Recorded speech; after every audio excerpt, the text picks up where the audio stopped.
This video is for Math 1325, and we're going to be doing section 2.5. Section 2.5 is about logarithms, which are inverses of exponentials. So if you have exponential, like last time, like say 3 to the x, I always plug in -1, 0, and 1 to get 3 points on this graph. And anything to the first power is itself, so 3 to the first power is 3. Anything to the 0 power is 1. 3 to the 0 is 1. Anything to the -1 power is 1 over it, so 1 over 3 is 1/3. By knowing these 3 points, you can get a good graph going. There would be 0, 1 right here, 1, 3, and then -1, 1/3 would be about here. And this graph would go like so. It has a horizontal asymptote of y equals 0. The domain, it goes left and right forever, so the domain is all real numbers, or -infinity to infinity. The range is from 0 to infinity without touching 0. So that's what we did in section 2.4. In 2.5, you're going to start with the inverse of that. You're going to have log base 3. Log base 3. Logs and exponentials are inverses of each other. So one good way to handle logs is think of the exponential that it's similar to. This has a base 3, this has a base 3. If you know these coordinates very well, then it's easy to do this one. An inverse is when the x and the y switch places with each other. So literally you can flip-flop these 3 coordinates. Flip-flop and flip-flop. And now your log graph is going to go through these 3 key points. Instead of going through 0, 1, it goes through 1, 0.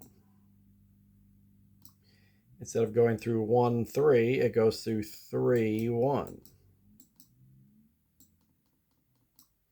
And instead of -1, 1/3, now it's 1/3 and -1, 1/3 and -1. And also, the other stuff is backwards too. So this is what the graph looks like. On a exponential graph, there's a horizontal asymptote of y equals 0. On a log graph, there's a vertical asymptote of x equals 0.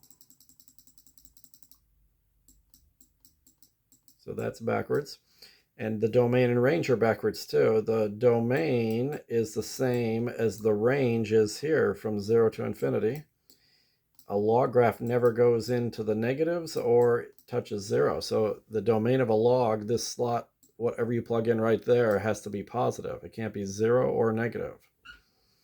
Whereas an exponential, you can plug anything in. But for logs, you can only plug positives in. And then the range is infinite. Any answer can happen in a log because this graph goes up and down forever. So it's the domain of a exponential is the range of a log. Everything's backwards. So what I want to start with in the homework, they have 3 problems first that come from like a pre-algebra chapter.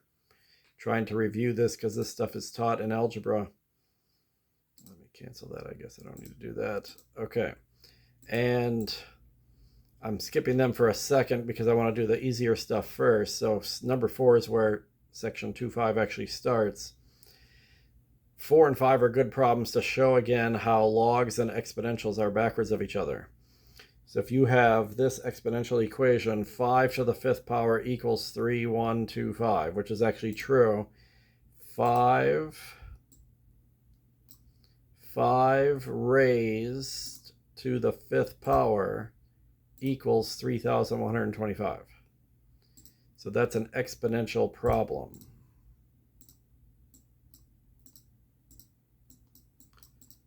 Five to the fifth power equals 3,125 because 5 times 5 times 5 times 5 times 5 is equal to that.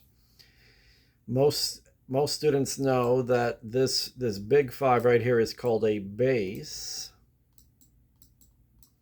Everybody knows that that raised up number is called an exponent. There's 3 parts to this exponential equation. And then logs have 3 parts as well. So what we're doing here is we're not solving for anything. We're just rewriting this in an equivalent format. You can always go back and forth between logs and exponentials that are equivalent to each other. So in the log format, you put log first, and then you put the base down low. So as long as you know that the base here is 5, that's the one that goes down low in the log format. And then there's a domain slot and equals a range slot. So this is technically the domain and the range. Answers are always a range in math. But also what helps is one of those two is an exponent. Logs, we're going to see some properties of them in a second. And it turns out they follow similarly to the rules of exponents. So I always say to myself, a log is an exponent. It acts like an exponent. A log is an exponent. So if you say this little phrase to yourself, a log is an exponent. A log is an exponent. This is where the exponent goes after the equal sign. And we all know the exponent's 5 right here. So this is where the 5 needs to go. And then you can just say to yourself, what number haven't I used yet? The only thing I haven't used yet is the 3,000 number. So an equivalent way to write 5 to the fifth equals 3,125 is to say log base 5 of 3,125 equals 5. That's all you're doing on number 4. Log base 5 of 3,125 equals 5. So this is the equivalent logarithmic form of this exponential equation. And then number 5 is backwards from that. So now they have 2 equals log base 4 of 16. That's how you'd read that out loud. That would be, oops. There we go. 2 equals log base 4 of 16. We want to do exactly backwards from number 4. 2 equals log base 4 of 16. So now transform this back to its equivalent exponential version. Because when we get to harder problems later, we're going to sometimes switch back and forth to the easier version. So in a log, the low-down number is the base. Log base 4 is the way you read that. So in exponential, that's the regular size number 4. A log is an exponent, so you want to find your exponent next. It's right there. Everybody knows that that's the raised up one over here. So the 4 is the base here, and the 2 is the exponent. So in both of these versions, both problem 4 and 5, it's just a matter of saying, where is my base, where is my exponent, and then you write the other one in that format. And then the third one's automatic. The only thing I haven't used yet is 16, so that must be here. And also when you do these, you should always get a true statement. You would never get a false statement. Now there's possibly more than one true statement that could have been written, but whatever one you get as an answer, that should be true. 4 squared should equal 16. Yes, it does. 4 squared equals 16, as we all know. If you somehow got like 16 squared equals 4, that's not true. 16 squared does not equal 4. 16 squared equals 256. So if you think you have the answer and you check it with a calculator, it's not true, you definitely did it wrong. Now, it's possible you might have done it wrong and still got a true answer because 2 to the 4th is 16. So it's not a guarantee that if it's true that you did it right. But if it's not true, you definitely did it wrong. So 4 squared equals 16. That's the exponential version. 4 squared equals 16. That's the exponential version that's equivalent to this log base 4 of 16 equals 2. So I wanted to do those two problems first because that's actually the easier thing here before we go back to those solving problems that they claim came from a different class. Okay, we also have some properties of logs. Let me add this right here. There's 3 main properties of logs, and then a couple of other superficial ones. The first one says that if you have log of any base of 2 things multiplied together, x times y, you can take one log that has multiplied stuff and write multiple logs added together. Or what I like to say is 1 log multiplied is 2 logs added. And this literally comes from the rules of exponents. And the rules of exponents, when you have 7 to the 3rd times 7 to the 4th, you get 7 to the 3 plus 4. So just like with exponents, multiplication and addition go hand in hand with each other. And if you have like x to the 8th divided by x to the 4th, this is when you subtract exponents. And you would get x to the 4th, not x to the 2nd like it might seem. So division and subtraction go hand in hand with each other. And then there's even one where you do like a x to the 3rd to the 4th. We talked about this one in the other section. This is where you multiply exponents. It looks like 3 to the 4th, but you don't do 3 times 3 times 3 times 3. It's just 3 times 4. So the rules of exponents, you never do them like they look. If it looks like you should multiply, you don't, you add. If it looks like you should divide, you don't, you subtract. If it looks like an exponent, don't do it as an exponent, you multiply. Same deal with logs. So 1 log of any base, if the 2 things in the domain are divided, you can have 2 logs separately if you subtract. Or another way of thinking about it is anything from a denominator in the domain, that can be like a negative, just like the negative exponent rule. And then the third one is if you have a log already is an exponent. Remember that phrase, a log is an exponent? So doing this right here is already an exponent. So what if I do an exponent to an exponent? That's literally what this is saying, is this is an exponent to an exponent. That's this rule right here. An exponent to an exponent is when you multiply. So it allows you to take this upper exponent, it moves down in front of the log and gets multiplied to the log. Because the log itself is already an exponent. This whole part's an exponent. So I'm literally doing an exponent times an exponent. It's following that same rule as the rules of exponents. So we're going to do this. Let me go back to number 1 now. We're going to use some of these properties of logs here in a second. So log base 4 of 4x minus 8 equals 4. This is why I wanted to do problems 4 and 5 first. So now back to number 1. Log base 4 of 4x minus 8 equals 4. Here's where it helps to translate this back to the equivalent exponential version, because you're more used to solving problems like that anyway. So I have 3 parts of this log. Ask yourself which one of those 3 is a base. We read this log base 4 of this equals that. So clearly the base is the subscript down low, the 4. Which one of these 3 things is an exponent? A log is an exponent. There's the exponent right there.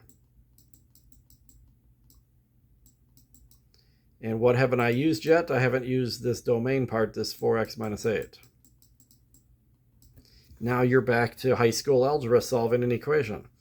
Now maybe they might not get 4 to the 4th power, but just do that here. 4 to the 4th is 256. other than the size of that 256, this is a Algebra 1 problem from high school. You're adding 8 to both sides. That would be 264 equals 4x, so divide by 4.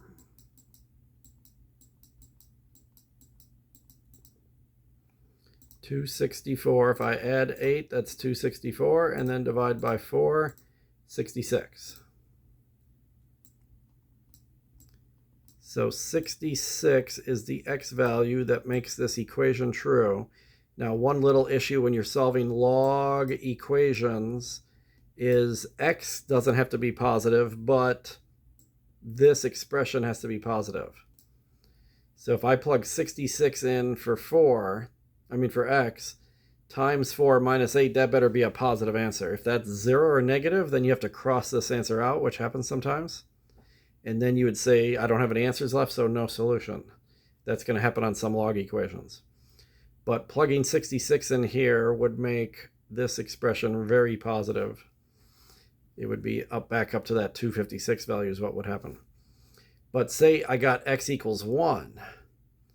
If I would have solved this and got x equals 1, plugging 1 in right here, I would have got 4 times 1, which is 4, minus 8 would have been negative 4.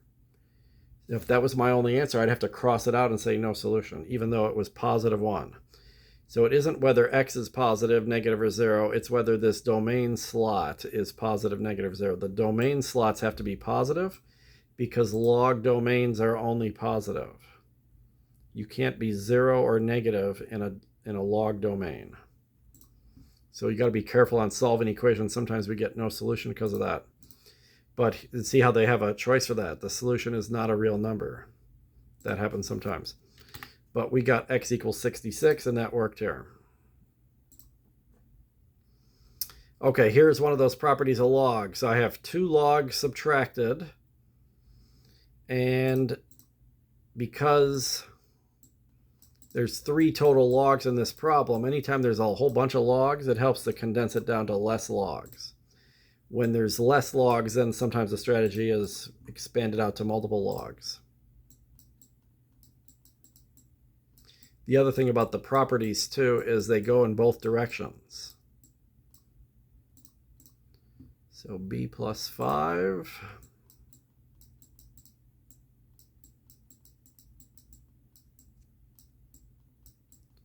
So in the properties of logs, it goes both ways. I said if you had 1 log divided, you could have 2 logs subtracted, but if you have 2 logs subtracted like we have, then you can go back this way and have 1 log divided. And the reason that helps is I'm going to condense these 2 subtracted logs down to 1 log if I divide their domains. And you're not really doing any actual division, you're just writing it as a fraction. The reason that helps is now this is what you hope you get. There's 3 kinds of solving logs. One is where you have a single log on each side of the equation. That's the easiest kind. In another version, there's only one side has a log and the other doesn't. That's what we had on number 1 in fact. In number 1, there was a log on the left side of the equation, but the right side didn't have one. So then the strategy is transform it to exponential. And then we'll maybe see a third kind where you have multiple logs on one side and maybe nothing on the other side. But this is the easiest kind where I have 1 log on each side now. Originally, I had 2 logs on a side. That's no good. If you can get 1 log on each side and nothing else, and they have the same base, then they cancel out. The same way you can put the same thing on each side of an equation, you can take the same thing away from each side of the equation. So that leaves you with the other parts. And then you can put this b over 1 and just solve this. This is a proportion. So I can cross multiply to solve this. 1 times b plus 32 is literally b plus 32. And then b times b plus 5, we'd have to distribute that and get b squared plus 5b. And now the fact that it's squared means that there could be two answers. And then I might get two answers, or maybe one of them causes these domains to be 0 or negative. I have to cross it out. Or maybe they both do that and I cross both of them out and get no solution.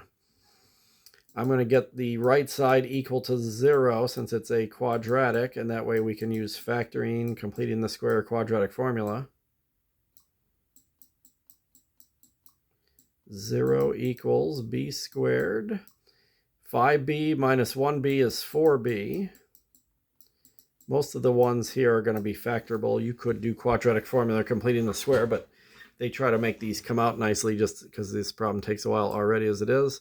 So I can get b times b. The last sign's negative, so that's when you automatically get one positive and one negative no matter what. We're multiplying to 32. So that could be 1 and 32, 2 and 16, 4 and 8. And then when there's a negative here, you try to subtract to the middle. So I need to multiply to 32 and subtract to this positive 4. That would be positive 8 and negative 4. 8 times negative 4 is negative 32, and 8 minus 4 is 4. So then the two possible B answers are negative 8 or positive 4 if you set them each equal to 0. And just because you get a negative in either of these doesn't automatically mean it's getting crossed out, but often it does, because if I plug a negative 8 right there, or even right there, I'm going to get a domain slot that's negative, and that's not possible in a log. So this log base 2 can't equal negative 8. Negative 8 plus 5, that's negative 3, and all it takes is one spot. So, because if I plug it here, it's actually okay. Negative 8 plus 32 is still positive. But all you need is one of these three slots. If any one of these three comes out 0 or negative by plugging a number back in, then you got to cross it out.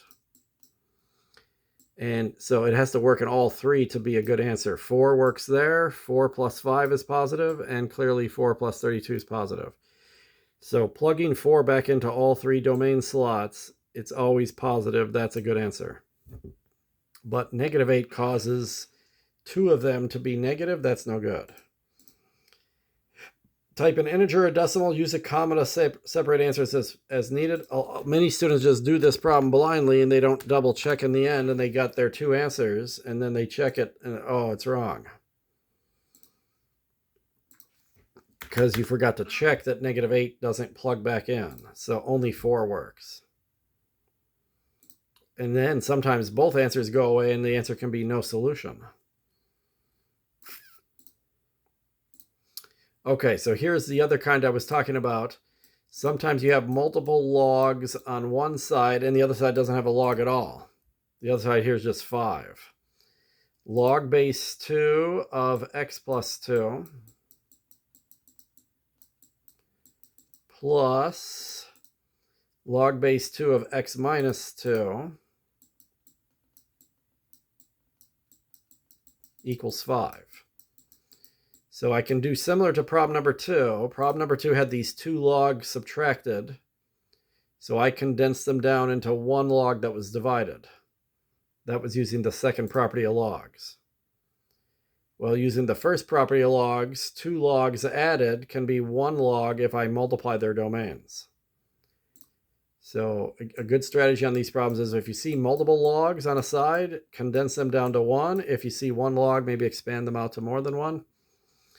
So I need to multiply their domains, and then I'll just have 1 log instead of 2 logs.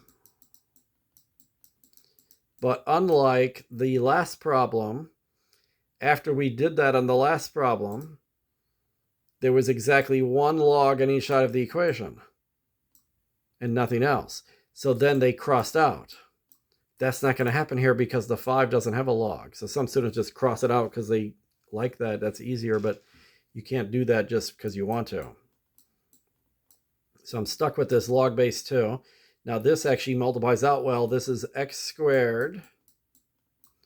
There's a minus 2x on the outside, and there's a positive 2x on the inside. They cancel, and then you get minus 4. In fact, this is what we do the other way. If we go the other way, that's called difference of squares, where you get an x plus 2 and an x minus 2. So because I don't have a log on each side, they don't cross out. So now I'm going to do what we did on problems 4 and 5, which is why I showed you that first. Transform this log to an exponential version. That's what you do when there's only one log on one side and the other side doesn't have a log. So I've got my three parts of the log. The 2 is clearly the base, log base 2. A log is an exponent. There's the exponent 5. And then I haven't used the x squared minus 4 yet. 2 to the 5th power is 32. So I could say 32 equals x squared minus 4. Add 4 to both sides. 36 equals x squared. Square root, and it's technically plus or minus, because both 6 and negative 6 times themselves equal 36. So again, because the equation was squared, there was always going to be 2 possible answers. I got 2 possible answers, 6 and negative 6, but we might have to cross one or both of them out. This always happens in log equations. 6 plus 2, that would be positive 8. 6 minus 2, that would be positive 4. So neither of those domains would be 0 or negative, and there is no log over here to check it with. But negative 6 plus 2 and negative 6 minus 2, they're both negative, and all you need is one of them to be negative. But that means this gets crossed out. I have one solution left only, 6. But sometimes both answers are good. Here only 6 works though. So if you notice up here how it says question 4, 2.5.5, that means from section 2.5, the 5th problem.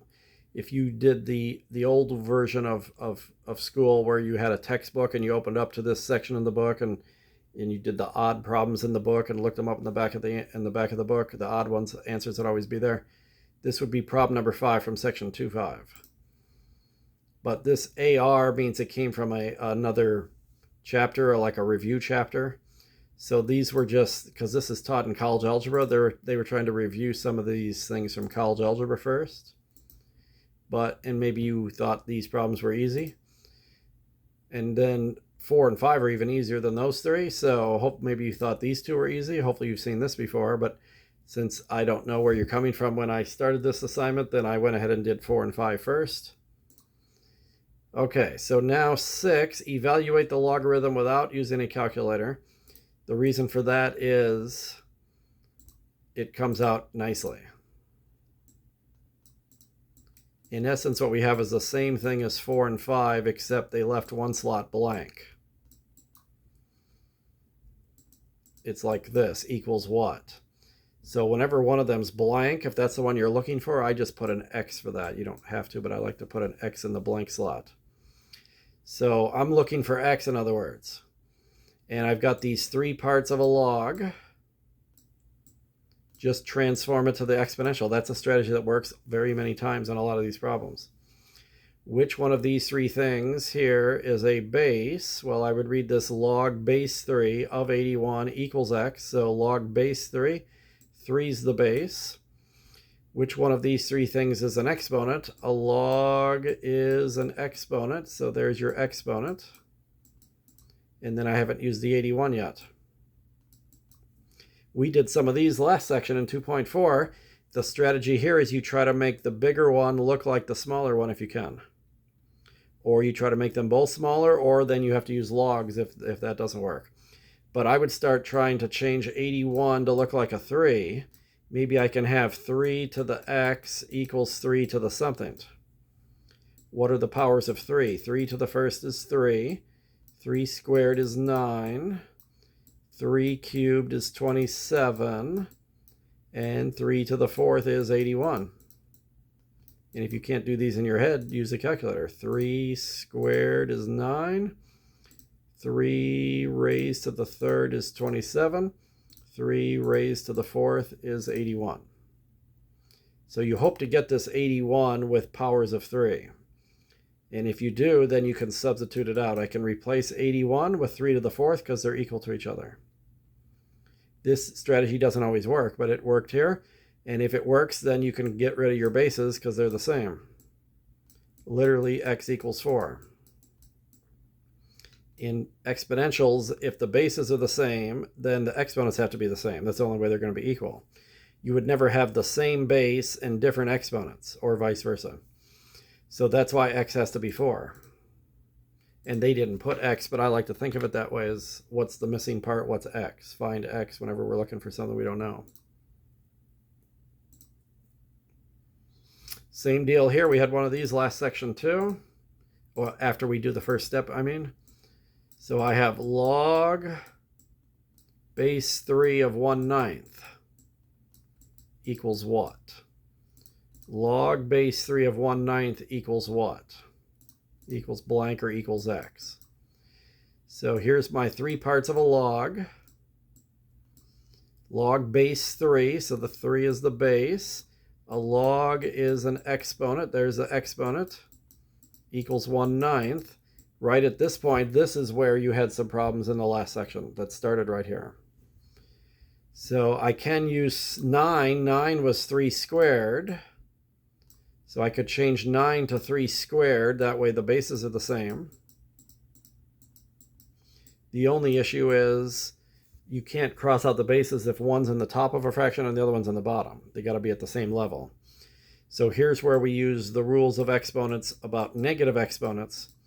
1 over 3 squared is the same thing as 3 to the negative 2.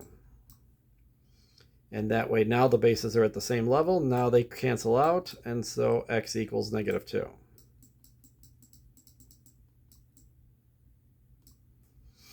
And this is exponential. All x's are good in exponentials. Exponentials have an unlimited domain, so there's never an answer that gets crossed out. The domain of an exponential is infinite.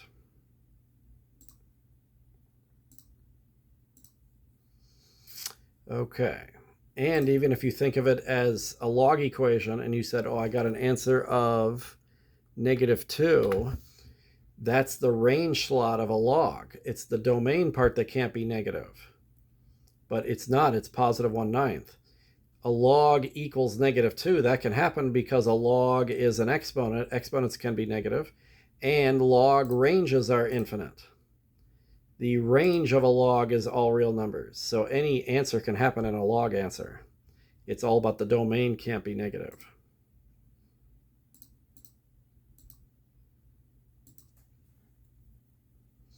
Okay, there is a couple other simpler properties that I didn't put down yet, but let me add them over here. There's 2 of these. I'll call this 4 and 5. If you get, let's do the one that this one's coming from. Okay, if you get log base b, log of any base, and then what if the domain slot is another one like this right here? So I'm going to have log base b of something to the something power. But notice here, this base b and this x, they're just totally different from each other. That's what usually happens. But on occasion, you might get the base of the other exponent. It might be the exact same base as the base of the log. That can happen. So what if that x happened to also be a b instead of a separate number? So I have log base b of x to the y, or what if I get log base b of b to the y? What if these two b's match each other? That happens in a rare occasion, and it turns out all of this cancels out. And the answer is just y, whatever the exponent is. And you could do it out by saying, see how b to the y would equal this. So yeah, you could do it like those last couple of problems where you just put a blank here and then say, where's my base, where's my exponent, and what is that equal to, and solve for it. And it would turn out it would just be y. And then the other way works as well too. If you have b to the log base b of y, that equals just y too, because then this all cancels out. So because logs and exponentials are inverses of each other, if you do a log of an exponential or an exponential of a log, if the bases match, then they cancel out. That's what these 2 properties are saying. And then you also have to know about, I think we talked about this already, but you remember Euler's constant E, 2.718, on and on and on. So there actually is a log base E. Log base E, you can have base E because bases, that's a positive number. Well, I guess somebody got tired of writing that and they came up with a shorthand way of writing it. So if you ever see log base E, that's called ln. Natural log, it's called. Natural log is when the base is E. So the shorthand for natural log base is ln. And the reason I'm mentioning it right now is that I know that's the next problem. They have ln of e to the 5/6 power on number 8.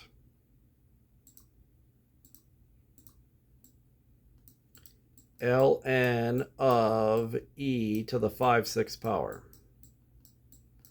So you're supposed to know that ln is the same thing as log base e. So until you're told that, you probably wouldn't know that, but maybe you know that from another math class. So you don't write that as a final answer, but it sometimes helps to write it in the middle of a problem to remind yourself, oh yeah, ln, that's log base e. Now this property of log is just kicked in. A log base e of e to the 5/6, which is another exponential. I have a log and an exponential that have the same exact base. That's when they cancel out. And the answer is literally just the exponent. So this problem's easy because it's property number 4 right here. I'm really doing property number 4, where the base of the log matches the base of the exponential, so then all that cancels out. But if you didn't know that ln was log base e, then you might not know that that was happening. But once you know that, then this is an extremely easy problem. The answer is just the exponent. So ln of e just cancels out all the time. In fact, we're going to solve equations that have e in them, and the strategy is to put an ln on them so that way they'll cancel out. Okay, use properties of logs to write this expression as a sum, a difference, a product of simpler logs. So this is kind of backwards from before. Remember the problem numbers 1 and 2 and 3, or actually 2 and 3, where we had 2 logs subtracted or 2 logs added, and I condensed them down to 1 log. So this is the backwards of that. I have 1 log of a bunch of stuff. I can expand it out to multiple logs. So log base 9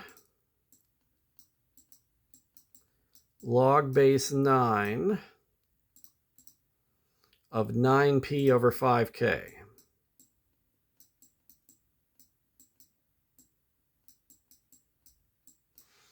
So I can do a log base 9 of this first 9 right there. For each part of the domain that's multiplied or divided, I can have a separate log that's added or subtracted. So then I'm going to do another log base 9 for the p. And since this, if you ignore the denominator for a second, if you just had log base 9 of 9p, that's 1 log that's multiplied together. So you can change that into 2 logs added together. That's what property number 1 says. 1 log multiplied is 2 logs added. That's all I did right there. 1 log divided is 2 logs subtracted. So now when I get to the division part, this 5 right here, that's divided by 5, so then I just subtract another log of 5. And then you could do another one for k also. Now the only tricky part to that is it can be easy to miss this last sign right there. Should that be a plus or a minus? Because it's times k, but it's in the denominator. So should I be adding or subtracting there? Turns out you're subtracting. And let me show you why. Say you had 20 divided by 2 times 5. If you just do this problem normally, you would do the 2 times 5 first and get 10. And then you would do 20 divided by 10. The answer is 2 to this. Fractions have an implied parenthesis around the top and the bottom that we normally don't write. So there's technically a parenthesis around the bottom, and you'd have to do that first. 2 times 5 is 10, and then 20 divided by 10 is 2. So we know the answer to this is 2. What if I do it another way, though? Sometimes in math, you can do things a different way and get the same answer. So what if I did 20 divided by 2 first, which is 10, and then tried to multiply by 5? That's 50. That doesn't equal 2. So that's why that doesn't work. It seems like you're multiplying by 5, but you're only multiplying the bottom by 5. You're not multiplying the whole thing by 5. But if you actually did this, 20 divided by 2 is 10, divided by 5 is 2. That works.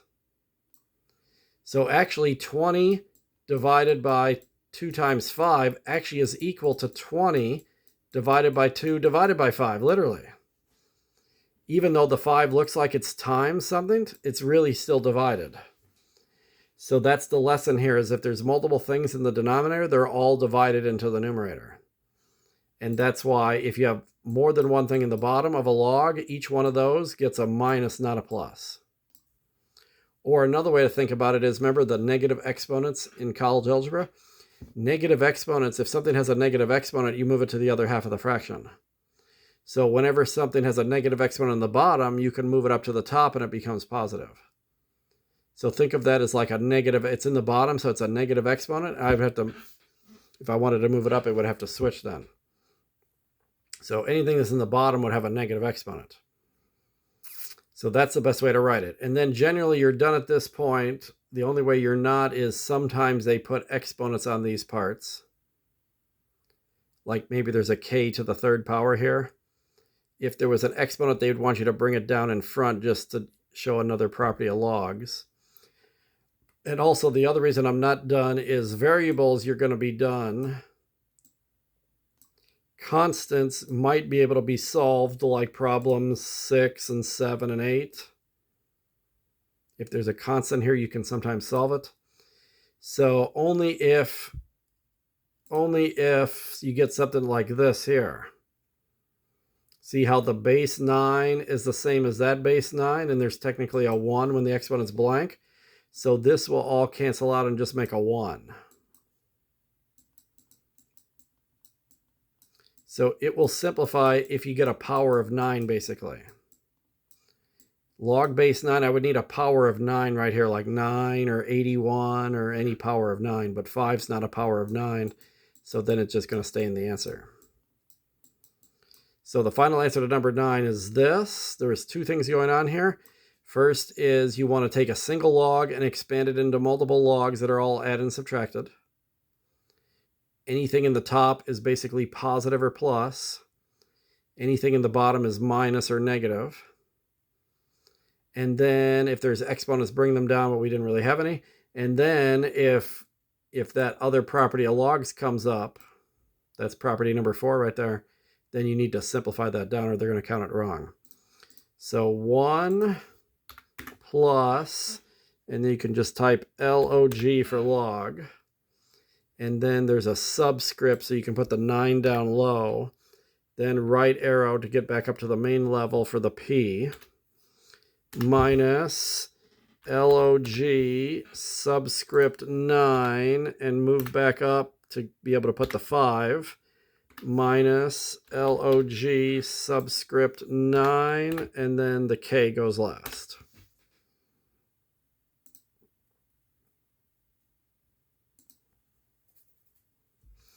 Okay, use natural logs to evaluate the log to the nearest thousandth. So this is where you can't make the bases the same, is what's going to eventually happen here.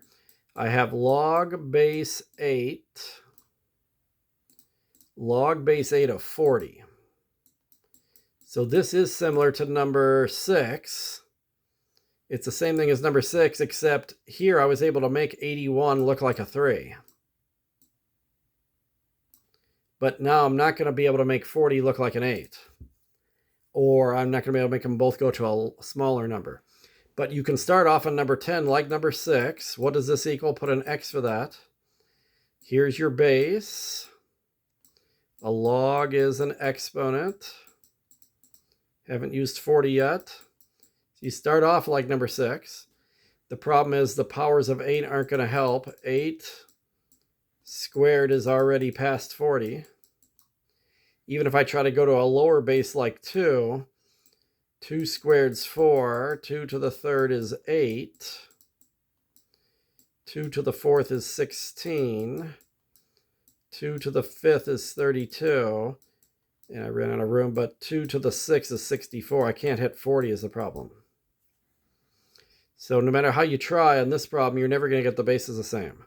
So this is the third level of problem. And they said use natural log. I could use any other base I wanted to in general, but they said use natural log. So this is what we do is we put a natural log on each side, or whatever other base you want to work with. Remember the easy kind I said earlier? Where was that easy kind? The easiest kind was this, where you had one log on each side. When you have one log on each side, you can cross them both out. Or if you don't have any logs, this is backwards, you can put a log in on both sides. That's what you can always do. You can either insert the same base log on both sides, or you can take it out from both sides. And there's cases where it helps to take them away, cases where it helps to put them in. The reason I want to put logs in here is I've got an x up in the exponent. The only way to get it to be solved for x is to get that x out of the exponent. And two ways to do that. One is to make the bases the same so the bases cancel out, but we can't do that here. So the other way is put a log on each side, because then you got your third property of logs. Remember how if you have log base b of x to the y can come down in front and get multiplied to it. So that's going to let me bring the x down in front so that I get x times ln of 8. And natural log of 8 is just some decimal number. That's why they're saying round to the thousandth. So this is very similar to just literally having 8x. If you had 8x equals something, you would divide both sides by 8. So I'm going to divide both sides by ln of 8. And it cancels, so now x is by itself. And sometimes they like the answer left like this. If they said give me an exact answer, you just leave it like this. But they said round to the nearest thousandth. So in this scientific calculator, what I do is I type 40. I have a log button, that's base 10, and I have an ln base e. That's called common log and natural log. Most calculators have those too. They usually don't have other bases, so if you have another base, you need to switch to one of these two.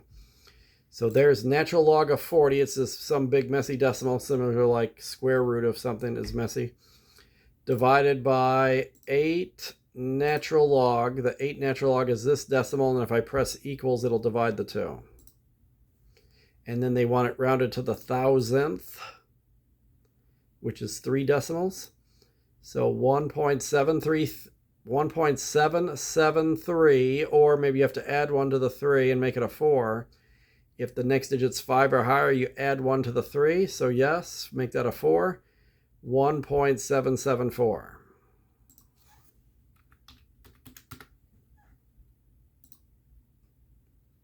But there I had to put a log on each side so that I could bring the exponent down. Okay, this one's actually like problem number 1. When they were reviewing this from a previous math class, we had one like this. So 11 is similar to number 1. Log base 3. Then I have a domain that has an x in it, 4x minus 5. So x can be negative in theory, but 4x minus 5 can't be. And then equals 1. There's only one log, and so I can't cross logs out. I can't combine logs. I'm not going to be able to expand this out because this is subtraction. The only thing I can do here is transform this to the equivalent exponential form.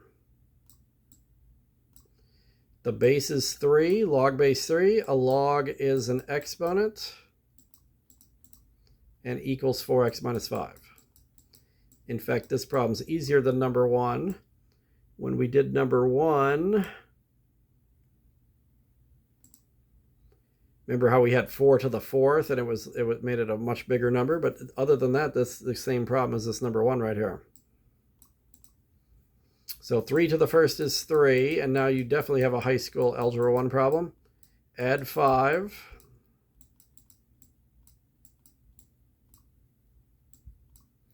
So 4x equals 8. Divide by 4. X equals 2. The answer is either 2 or no solution. So if I plug 2 in, as long as this part right here is not 0 or negative, then that's a good answer. And luckily 4 times 2 is 8. 8 minus 5 is 3. This is a good answer. But if you would have gotten x equals 1, 4 minus 5 would have been negative. We would have had to cross that out and say no solution. See, there is no solution as an option. So log equations, you always got to worry about the domain can't be 0 or negative, otherwise the answer is no good. Okay, 12, similar to 11, except now we have 2 logs subtracted on one side of the equation and the other side doesn't even have a log. So unless you have 1 log on each side and nothing else, that's the only way you can cross logs out. There's no way to cross these logs out. Log base 2 of x minus log base 2 of x plus 3 equals -1. This is like problem number 2, actually. I've got 2 logs subtracted, so I can condense that down to 1 log if I take their domains and divide them. That's property number 2 of logs. 2 logs subtracted can be 1 log divided. Property number 2. 2 logs subtracted can be 1 log divided. Now this was actually problem number 2, except problem number 2, they did have another log on the other side. So once I subtracted these 2 logs and made 1 log divided, then I could cross out the logs because each side had 1 log. But now I don't have a log on the other side, so the log doesn't cancel out. When you can't cancel the log, that's when you want to write it as an exponential version. Log base 2, so the base is 2. A log is an exponent. There's the exponent. And it equals the other stuff. 2 to the 1st is the same thing as 2. 2 is the same thing as 2 over 1. And then I can cross multiply and treat this like a proportion. So x equals, and then when you do this one, distribute 2x plus 6. And then I could subtract 2x. Negative x equals 6. Divide by -1.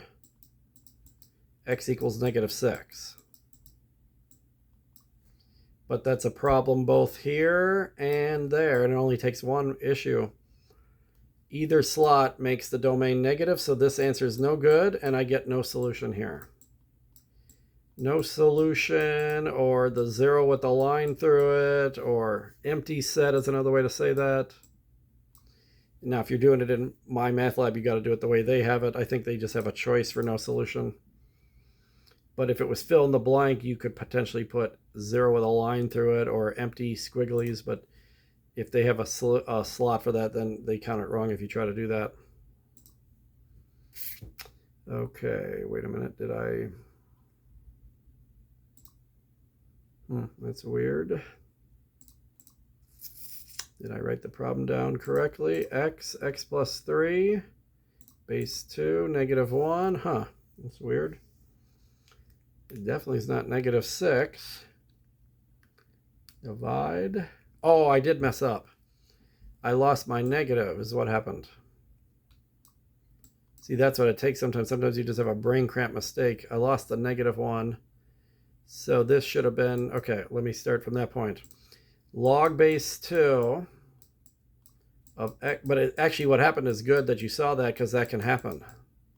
That I got a no solution type of answer. but I missed my negative here. So it should have been 2 to the negative 1. 2 to the negative 1, that equals the fraction.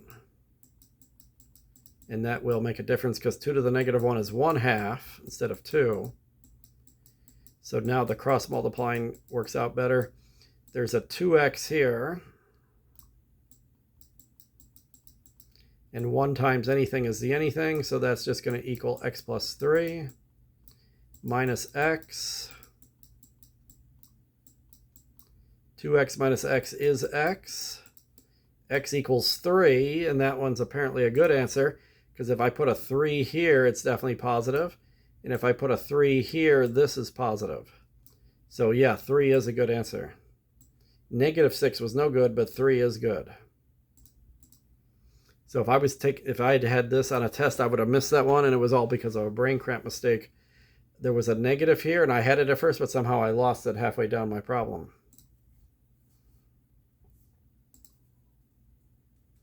And then here's an example just like that, except it has a plus here.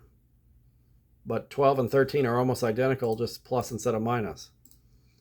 So 13's got ln of x plus ln of 8x equals 1, and this time it is a 1.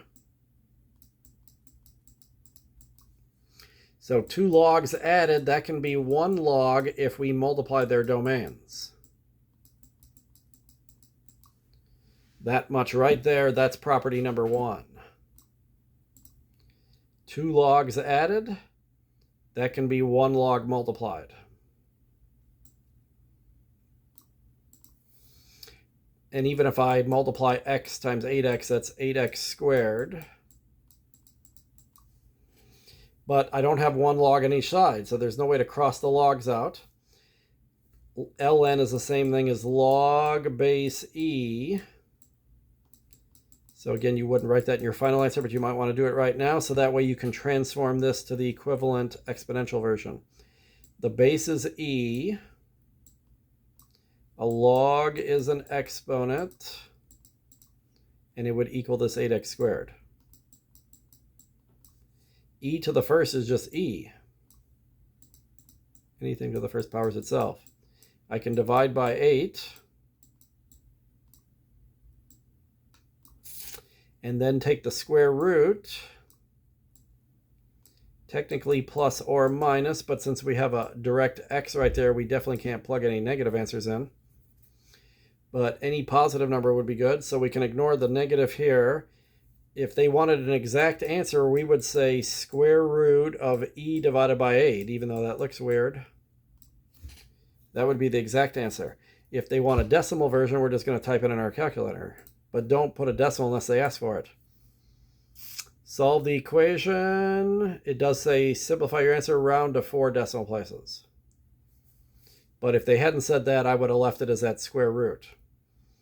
So square root of e divided by 8. I can do e divided by 8. Here's e. E is 2.7182818284590, so on. That's e. If I divide by 8, it's just going to be some messy decimal. And then square root it. And round to 4 decimals. So 5829, or maybe 5830. We're either going to leave it 29 or add 1 to make it 30. But the next digit's a 1, so we don't have to add 1. Leave it as a 29. 5829.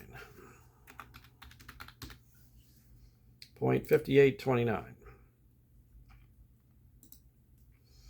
Okay, last 2 problems are some business applications of logarithms. So assume annual compounding, find how long it takes for the general level of prices to double. So inflation, how long does it take prices to double? 3%, 6%, and 10%. Check your answers using the rule of 70 or the rule of 72, whichever applies. Okay, so I don't remember if we did one of these previously, but we'll probably see this more in future chapters. In the financial world, there's compounding interest. The formula for it is A equals, I think we did one of these, P times 1 plus R over M to the MT power. And this is, P is the present value or the amount you invest right now, sometimes called the principal. For some reason they use A for future value, even though it doesn't have, it has one little A in it, but not in a spot you would think they would abbreviate it with an A. Future value is A, so that's how much your money will be worth later. And then there's automatically a 1 here. The R is the interest rate, T is the number of years, M is the number of times per year that you compound the interest. Remember how we talked about doing it once a year, twice a year, or an infinite number of times continuously throughout the year? So this is the general formula. If you want something to double, the easiest way to do that is you just put a 2 for the future value and a 1 for the present value. You can pick any numbers you want, though. I could have the present value be 5,326, and if I double that, whatever 10,000 that would be, you could do that. But the simplest thing is just put 1 for P and 2 for A. That's showing that the price is doubling. The present value is doubling in the future from 1 to 2. And then our first interest rate was 3%, 0.03. And then they kept this easy by saying annual. So we're compounding annually. That helps a little bit because then you get to have 1s for the 2 M's. Okay, so 2 equals 1 times anything is the anything, so I don't need this 1 anymore. 1 divided by anything is the anything, so 0.03 divided by 1 is 0.03. Plus 1 would literally be 1.03. And 1 times T is just T. So all we have to do now is solve for T. And this is the case again. We had one of these a little while ago. Is it number 9 maybe? No? 8? 7? No, maybe it was past that. I don't remember where it was now. But anyway, the only way to get that T out of the exponent is to insert a log on each side. So say I do ln and ln. You can always do the same thing to both sides of an equation. And then the reason that helps is because then I can bring this T down in front with the third property of logs. So let me write it backwards. So I have T first, ln of 1.03 equals ln of 2. I just flip-flop the equation so the T's on the left. And then you can divide both sides by ln. Remember we had one of those? I can't remember what that problem was, but I divided both sides by ln of 8, I think, back then. And they told me to round it to so many places, but round to 1 decimal place as needed.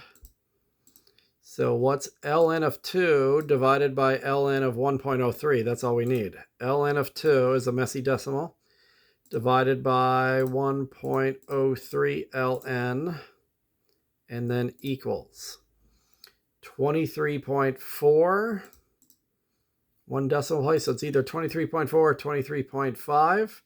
Now this is actually a good example. Some students will look down the line a little farther and they'll say, wait a minute, there's a 9 right here. If I use this 9 and round this up by 1 to a 5, then after it becomes a 5, then I could round this one up to a 5. You don't get to do that. If you want to round to 1 decimal, all you do is look at the second decimal. Don't even look at anything else after that. If the very next decimal as is 5 or higher, then you add 1 to this one. Otherwise, you don't. So this is going to stay 23.4. So at a 3% interest rate, it's going to take 23.4 years for prices to double. That's what this is saying. 23.4 years.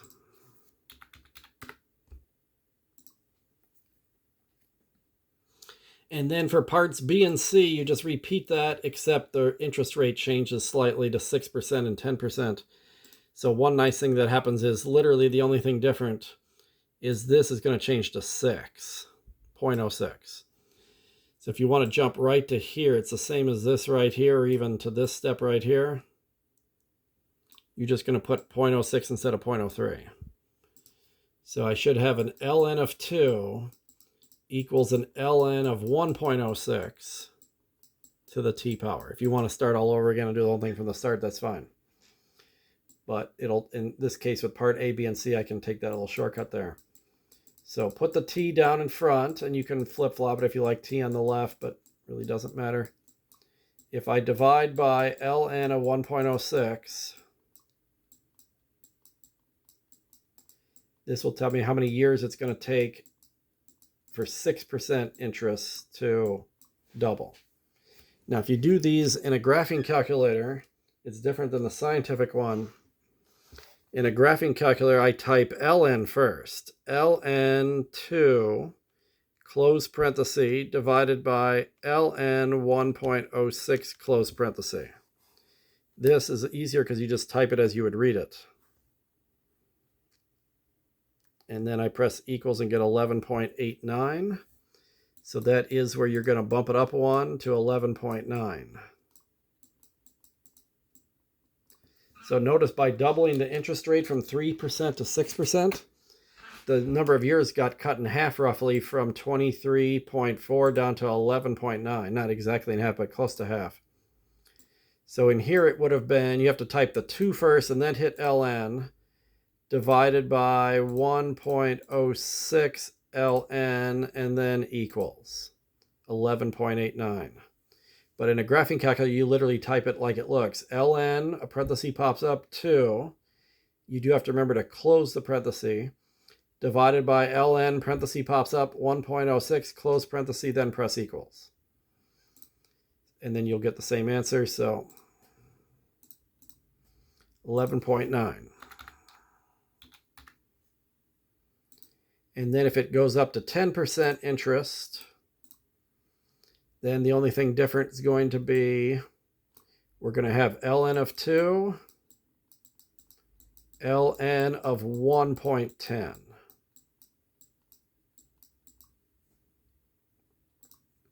So then your ln2 will equal t times ln 1.10. Divide by ln 1.10.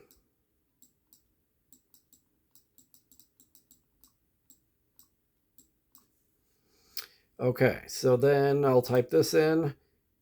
2 ln divided by 1.10 ln equals, now we're down to 7.27 or 7.3.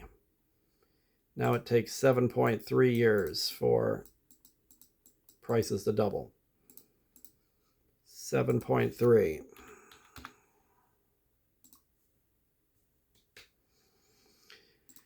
Okay, so here's this. I don't know how much you need to know this, but in the business setting, they have this thing called Rule of 70 and Rule of 72. This gives you a quick idea how long it takes for prices to double or investments to double. It's pretty easy to remember because the rule of 70, you do 70 over 100 times X. The rule of 72, you do 72 over 100 times X. X is the interest rate. Maybe they should put an R there, but for some reason they put an X. The rule of 70 works if you have under 5%. Under 5% interest rates. If it's 5% to 12%, then you use the rule of 72. And if it's higher than 12, maybe there isn't a rule that works well. But so what these do is these are quick estimations, so you don't have to use logs is really what the point of this is. So they want me to repeat my 3 percentages, 3%, 6%, and 10%. If I just knew those interest rates, we can do the rule of 70 for 3%, but we're going to have to use the rule of 72 for both 6 and 10%. And then the point is, let's see how close these get. These are approximations of the 3 answers we already got. So if you put 3% into this, 70 divided by 100 times 0.03. Remember my example of 20 divided by 2 times 5? there's actually implied parentheses around the bottom. So you should do 100 times 0.03 first, the bottom first, and get 3. So 70 divided by 3. This is a quick way to say that it takes about 23.3 years for prices to double if you have 3% interest or 3% inflation. 23.3. But when we actually calculated, it was 23.4. So notice that's a pretty close approximation. It's much easier to do. You don't need a calculator that has logs, is why. So back in the day, like 100 years ago, when the financial world was taking off, that Wall Street started in the late 1800s. So back then they didn't have calculators, and doing logs by hand were really complicated. So somebody that did the complicated stuff first found this shortcut that approximates these real quickly. So 23.3 is pretty close to 23.4. Let's see if the other two come close to these two answers. So for 6%, I'd have to do the rule of 72. 72 over 100 times 0.06, which will be the same thing as 72 divided by 6. 100 times 0.06 is 6. So 72 divided by 6 is 12. It's a rough estimate, but 12 is fairly close to 11.9. 12 years is a long time from now, so 11.9 years, 12 years is not that big a deal. And then hopefully the other answer is pretty close to 7.3. So if we finally do 72 times 100 times 0.10, 100 times 0.10 is literally 10.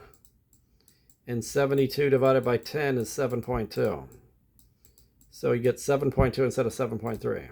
They're all just off by 1/10, which isn't that big of a deal when you're talking years. 1/10 of a year is a little more than a month. So that's problem number 14. Say you're into music. A music theorist associates the fundamental frequency of a pitch, F, with a real number defined by this equation. P for the pitch. No, F is the pitch, sorry. P equals 69 plus 12 log base 2 of F divided by 440. So the fundamental frequency, that's P. F is the pitch. So if the standard concert pitch for an A is 440 cycles per second, find the associated value of P. So in other words, you're going to plug 440 in for F. And then we're evaluating a log, so that's what this section's about. So even though this isn't financially oriented, it does involve logs. P equals 69 plus 12 log base 2 of F divided by 440. Part A is nice because they give you 440.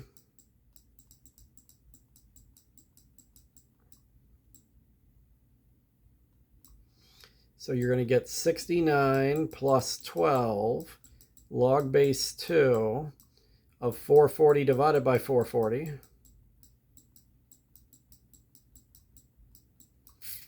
And this is actually another property of logs that I forgot to mention because we hadn't seen it yet. But 440 divided by 440 is 1. It turns out log any base of 1 has an automatic answer. If the domain is 1 and any base, could be 2, could be E, could be anything, this is a property of logs. And you can tell it from, why that turned blue like that, whoops. Okay, you can tell it from the graph. In any log graph, when the x is 1, the y is automatically 0 because it's the inverse of this one. Anything to the 0 power is 1, so any log of 1 is 0 automatically. Every log parent function goes through 1, 0. So you can actually add this to your property list. I could call this one number 6. log of any base of 1 automatically equals 0. Very special case. Another reason why that's true is you could use log of property 4, because 1 is anything to the 0 power. So if you do log any base of b to the 0 power, because anything to the 0 power is 1, then this would cancel out and the answer would be the exponent 0. So since b to the 0 is the same thing as 1, that's also true. So that's what helps us finish this quickly, is that this part equals 0. And anything times 0 is 0. Anything plus 0 is the anything, so 69 is the answer for part A.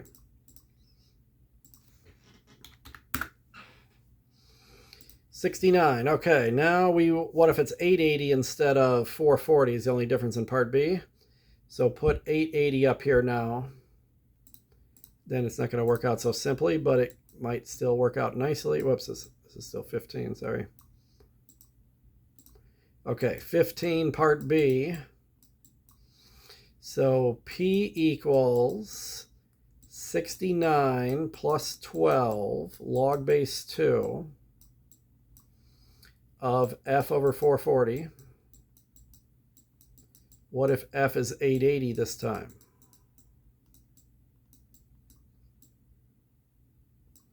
So then you're going to get P equals 69 plus 12 log base 2, 880 divided by 440. I think what will happen here, every time you do one of these, this part should come out to an exact integer. They're purposely giving you numbers that will come out exactly. So first it came out to 1, now I'm getting 2. If you get a higher one like 3, 4, 5, whatever, well, maybe it won't even be that. Maybe it'll be 4 or 8. I think they're going to give you a power of 2. So first I had 2 to the 0, which was 1. Now I have 2 to the first, which is 2. I got a 2 right here. But that's literally 2 to the first power. So this is all going to cancel out. And you get whatever the exponent is. 69 plus 12 times the exponent. But you might get a 4 or an 8 or a 16 if you try another version of this, or your version that comes up. I think they're going to give you a power of 2 though. So it'll be 2 squared, 2 to the third, or 2 to the fourth should happen to you on your part B. And you'll still, if you write it as a power of 2, this will cancel out and you'll get your exponent either 1, 2, 3, whatever for that. And that'll be multiplied here. So mine was a little easier because it came out to exactly 1, but you might get 2, 3, or 4. So 69 plus 12 is 81.